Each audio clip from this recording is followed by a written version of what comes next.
രണ്ടാമത്തെ വരവ്. തിരശീല നീക്കുന്നത് സ്വർഗം തുറക്കപ്പെടുന്നതിനെയും മിശിഹായുടെ രണ്ടാമത്തെ വരവിനെയും സൂചിപ്പിക്കുന്നു. മണിയടിയും മറുവസാക്കളുടെ കിലക്കവും കത്തിച്ച മെഴുകുതിരികളും പരഹിതരുടെ ആത്മാക്കളുടെ സാന്നിധ്യത്തെയും അനുസ്മരിക്കുന്നു.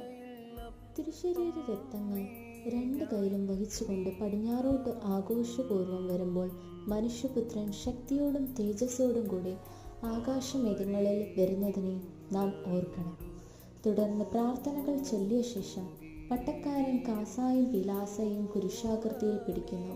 കുരിശുമൂലം താൻ നമുക്ക് നേടിത്തന്ന വലിയ രക്ഷയും ഓർക്കുകയും തന്നോട് കരുണ യാചിക്കുകയും വേണം. തുടർന്ന് പട്ടക്കാരൻ തിരിച്ച് എഴുന്നള്ളി ത്രോണാസിൽ ഒന്നിനു മീതെ ഒന്നിനെ ചുറ്റിച്ച് കാസായെയും പിലാസയും വയ്ക്കുന്നു. ഈ സംയോജിപ്പിച്ച് മേലുള്ളവരുടെയും താഴെയുള്ളവരെയും യോജിപ്പിച്ചു എന്നും ആകാശവും ഭൂമിയും ദൈവത്തിന് കീഴ്പ്പെട്ടു എന്നും സൂചിപ്പിക്കുന്നു.